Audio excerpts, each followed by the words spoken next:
My niece had just fallen asleep on my chest when my phone buzzed. I thought it was a reminder about formula or some passive aggressive note from my mom. But when I looked down, it was 8 words that cracked my world in half. We've moved to Provence, emptied the family fund. No warning, no explanation, just gone. They left me, with a baby that wasn't mine, with a bank account drained to zero, and with a forged document that said I agreed to all of it. I didn't even know I'd become a mother until they vanished. But what they didn't know was I don't disappear, I build, and I fight back. Ellie had just fallen asleep on my chest when my phone lit up on the side table. I shifted slightly, trying not to wake her. The screen glowed in the dark room, a message from Mom. I expected something vaguely performative, maybe a passive-aggressive note about how I should try a different brand of formula, or a link to a parenting blog from Sweden. But instead, it was 8 words that cleaved the night in two. We're moving to Provence, emptied the family fund. I didn't move, not right away.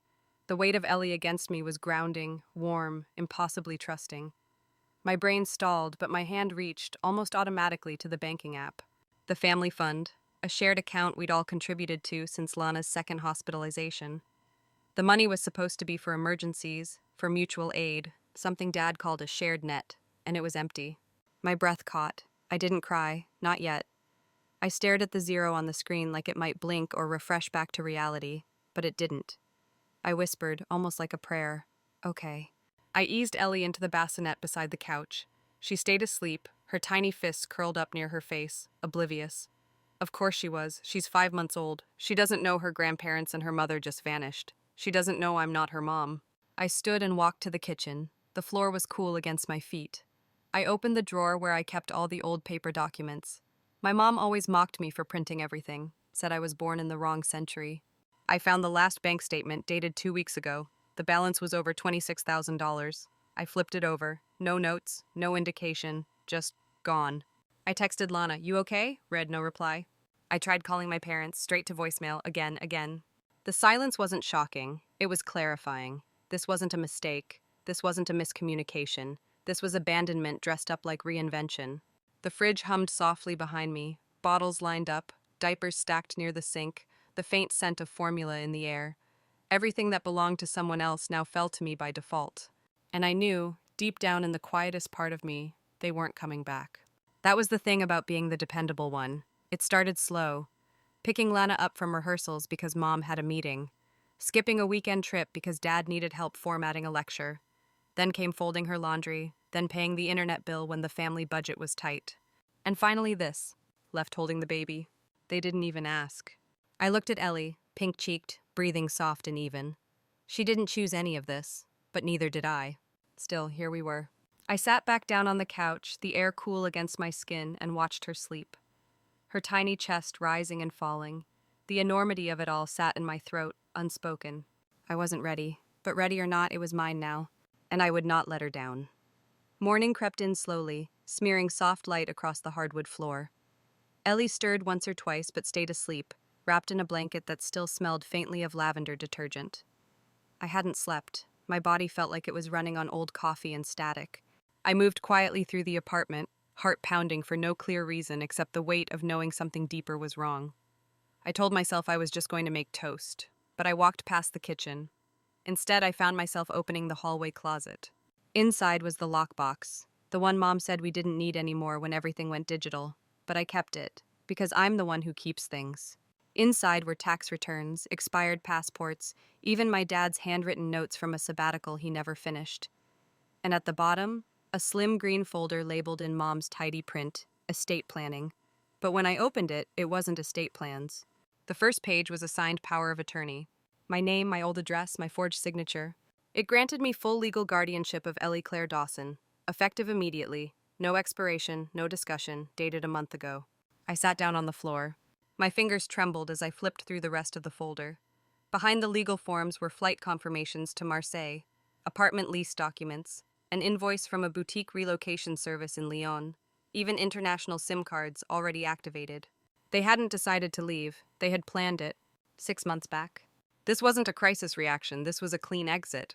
I turned to the last page, a printed bank statement, the same account, the family fund, 2 weeks ago, withdrawal of $26,400, destination, Banque Privée de l'Est, Luxembourg. They moved the money offshore. I stared at the paper, the math of betrayal sitting heavy in my gut. I should have been furious, but what I felt was worse. Stillness. They made a trade, their freedom for my silence. They gave me Ellie so they could go live another life. One with cafes and wine and no 3 a.m. crying fits. One where they didn't have to deal with Lana's wreckage or mine. I pressed my hand to the folder like it might tell me what to do next, but the paper didn't care. I stood, walked to my desk, and opened my laptop. The screen glowed blue in the morning light. How to file emergency guardianship in Arizona, I typed. This time, they would not disappear quietly. Not without consequences. The days bled together like watercolor left in the rain. Mornings were just darker versions of the night. Ellie's schedule made no promises. She slept in short, stubborn stretches and cried like the world was ending. 3 bottles, 2 diaper blowouts, 1 cold cup of coffee. That was a typical morning. I started measuring time by loads of laundry, by bottle temperatures, by the number of spoons in the sink. My emails piled up. Clients gently inquired about missed deadlines. I told them I had a family emergency. That phrase felt too soft, too sterile. It didn't say, I've been abandoned with a baby and a forged legal document. There were moments that flickered with softness. When Ellie looked at me and smiled, her whole face lighting up like someone turned the sun on inside her. And then she'd scream for 45 minutes straight, and I'd wonder how I hadn't fallen apart yet. I tried texting Lana again. No response. I called once, left a message. I started to type a second, angrier one, but deleted it. What was the point? No one was coming. Not until one Thursday morning when I opened the door to check the mail. There, on the stoop, was a small Tupperware container, still warm. A folded note sat on top. In delicate looping cursive it read, "You're doing more than enough." I stood there barefoot, stunned, looked across the hallway. Mrs. Halverson's curtains twitched, just slightly. We'd barely exchanged more than neighborly nods. She was retired, widowed, always reading mystery novels by the window. She never stayed long in conversation. I hadn't expected her to notice. That afternoon she knocked once, lightly, and handed me a folded quilt. "I made it for the wrong-sized bed," she said simply. I thanked her. She didn't ask to come in, she didn't linger. But her kindness filled a room I hadn't realized was empty. That night I sat at the kitchen table with Ellie on my hip and the reheated stew in front of me. I ate with one hand, held her with the other. My back ached, my arms shook from exhaustion, but something in me, small and quiet, felt like it had shifted. I wasn't any less alone. But I wasn't invisible either. And maybe for the first time in a week that felt like a start. The legal aid office sat on the edge of downtown, wedged between a laundromat and a shuttered bakery. The waiting room buzzed with fluorescent lights and the faint static of a radio playing news no one listened to.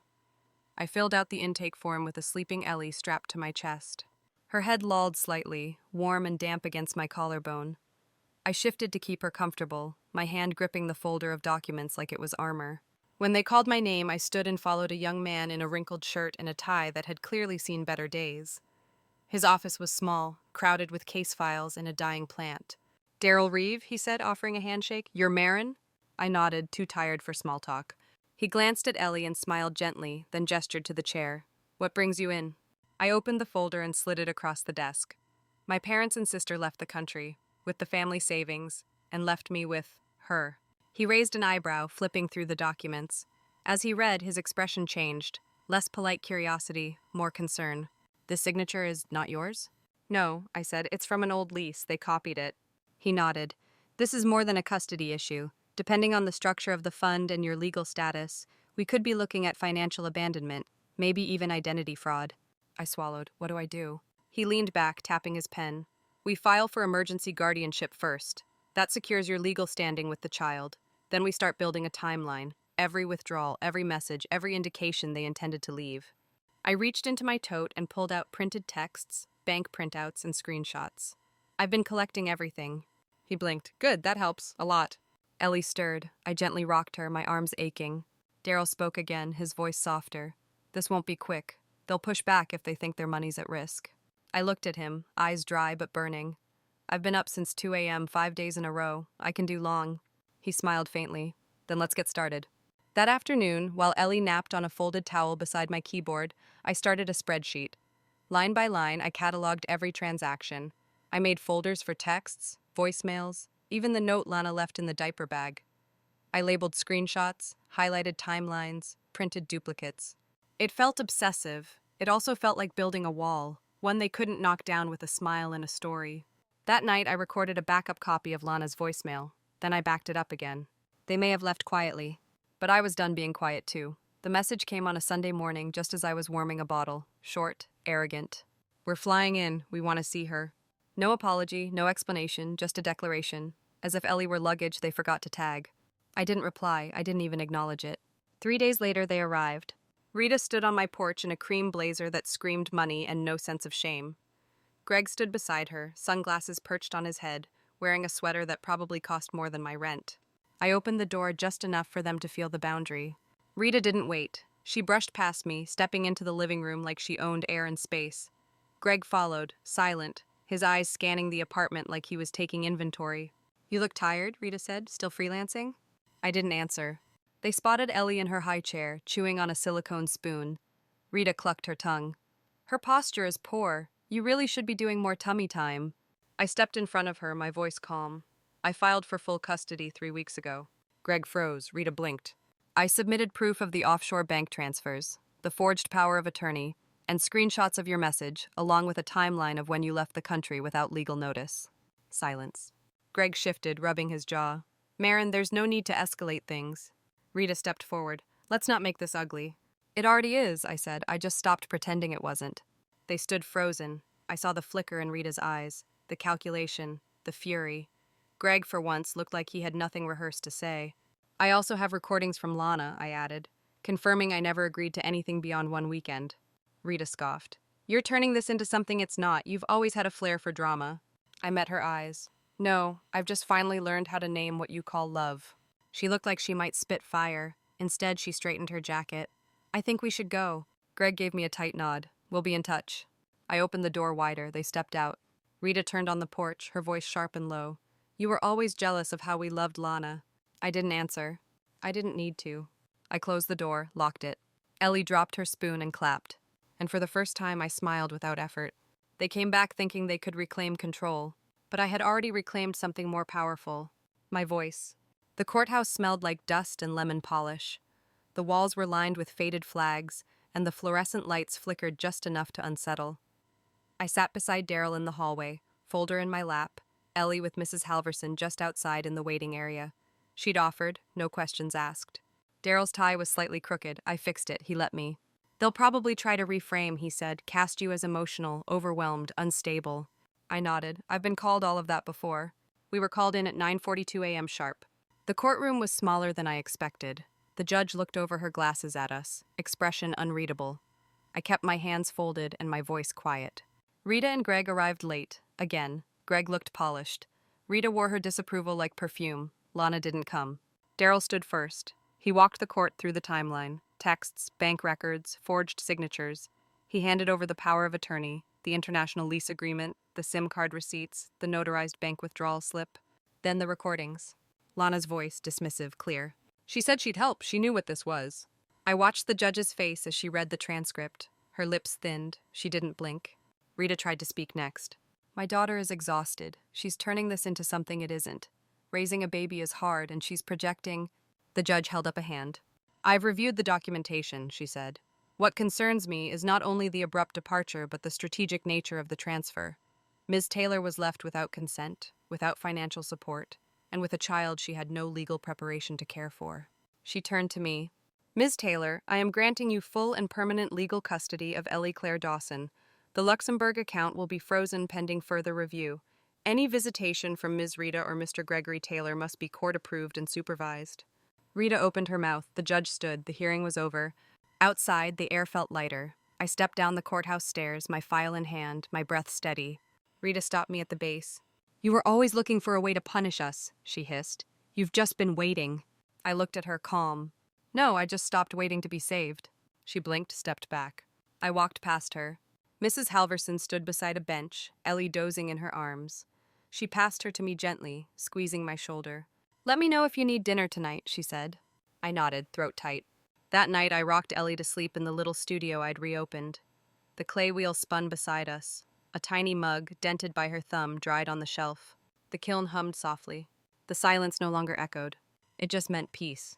I checked my email once more before bed. A new order from a local cafe. 4 mugs, a small start.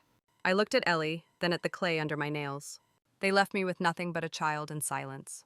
And I built a life from both. Some people will leave, not because you failed them, but because they believed you'd always stay. But staying doesn't mean surrendering, and forgiveness doesn't mean silence. I didn't choose to carry their mess, but I chose not to let it bury me.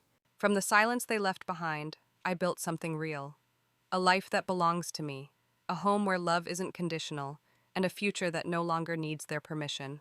If you've ever been the one left behind, if you've ever felt like your voice didn't matter, let this be your reminder. You can start over, you can take the pieces and build, and you don't owe anyone your ruin. This is Sweet Revenge, Happy Ending, where pain doesn't get the last word. Subscribe to hear more stories of quiet strength and beautiful defiance. Because sometimes, the sweetest revenge is a life they no longer get to touch.